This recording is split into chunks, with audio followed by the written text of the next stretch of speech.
Assalamualaikum warahmatullahi wabarakatuh. Saya Alma Maulida dari kelas 1C, NIM 22272001116. Di sini saya akan bercerita tentang dongeng Jakatarup.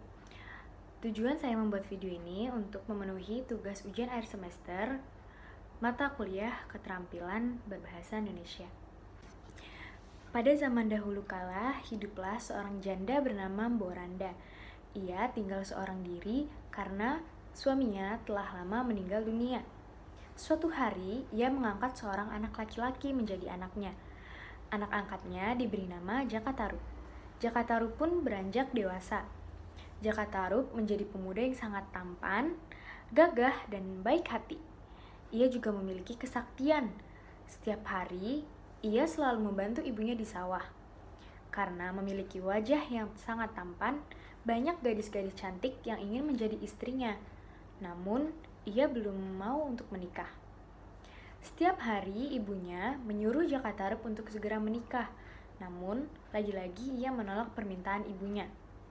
Suatu hari, Mbok Randa jatuh sakit dan menghembuskan nafas terakhirnya. Jakatarup pun sangat sedih. Sejak kematian Mbok Randa, Jakatarup sering melamun. Kini sawah ladangnya terbengkalai. Sia-sia aku bekerja, untuk siapa hasilnya? Demikian gumam Jakatarup. Suatu malam, Jakatarup bermimpi memakan daging rusa. Pada saat ia terbangun dari tidurnya, ia pun langsung pergi ke hutan. Dari pagi sampai siang hari, ia berjalan, namun ia sama sekali tidak menemukan rusa. Jangankan rusa, kancil pun tidak ada. Suatu ketika, ia melewati telaga, dan secara tidak sengaja, ia melihat para bidadari sedang mandi di sana. Di telaga, tampak 7 perempuan cantik tengah bermain-main air, bercanda, dan bersukaria.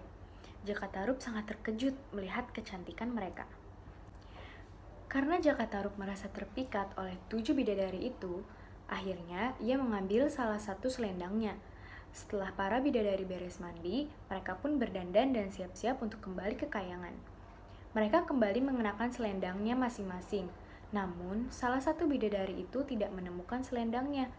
Keenam kakaknya turut membantu mencari, namun hingga senja tak ditemukan juga. Karena hari itu sudah mulai senja, Nawang Wulan ditinggalkan seorang diri. Kakak-kakaknya kembali ke kayangan. Ia merasa sangat sedih. Tidak lama kemudian, Jakatarup datang menghampiri dan berpura-pura menolong sang bidadari itu.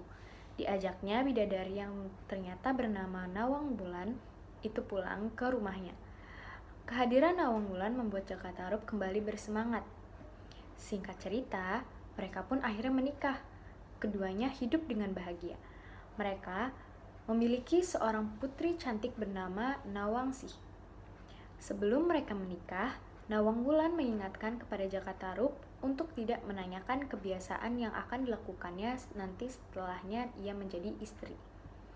Rahasianya Nawang Wulan yaitu ia memasak nasi selalu menggunakan 1 butir beras. Dengan sebutir beras, ia dapat menghasilkan nasi yang banyak. Setelah mereka menikah, Jakatarup sangat penasaran. Namun, dia tidak bertanya langsung kepada Nawang Wulan, melainkan ia langsung membuka dan melihat panci yang suka dijadikan istrinya itu memasak nasi. Ia melihat setangkai padi masih tergolek di dalamnya. Ia pun segera menutupnya kembali. Akibat rasa penasaran Jakatarup, Nawang Wulan kehilangan kekuatannya. Sejak saat itu, Nawang Wulan harus menumbuk dan menampi beras untuk dimasak seperti wanita umumnya. Karena tumpukan padi terus berkurang, suatu waktu Nawang Wulan tanpa sengaja menemukan selendang bidadarinya terselip di antara tumpukan padi. Ternyata selendang tersebut ada di lumbung gabah yang disembunyikan oleh suaminya. Nawang Wulan pun merasa sangat marah ketika suaminya lah yang mencuri selendangnya. Akhirnya, ia memutuskan untuk pergi ke kayangan. Jakatarup pun meminta maaf dan memohon kepada istrinya agar tidak pergi lagi ke kayangan. Namun, Nawang Wulan sudah bulat tekadnya, hingga akhirnya ia pergi ke kayangan. Namun, ia tetap sesekali turun ke bumi untuk menyusui bayinya. Namun dengan satu syarat, Jakatarup tidak boleh bersama Nawangsih ketika Nawang Wulan menemuinya. Biarkan ia seorang diri di dekat telaga. Jakataruk menahan kesedihannya dengan sangat. Ia ingin terlihat tegar. Setelah Jakataruk menyatakan kesanggupannya untuk tidak bertemu lagi dengan Nawang Wulan, sang bidadari pun terbang meninggalkan dirinya dan Nawangsi. Jakataruk hanya sanggup menatap kepergian Nawang Wulan sambil mendekap Nawangsi. Sungguh kesalahannya tidak termaafkan. Tiada hal lain yang dapat dilakukannya saat ini selain merawat Nawangsi dengan baik. Pesan moral dari cerita Jakataruk ini adalah tepati janji yang telah kamu ucapkan. Tidak menepati janji hanya akan membawa keburukan di masa yang akan datang. Selain itu, jangan mudah dalam mengucapkan janji atau sumpah.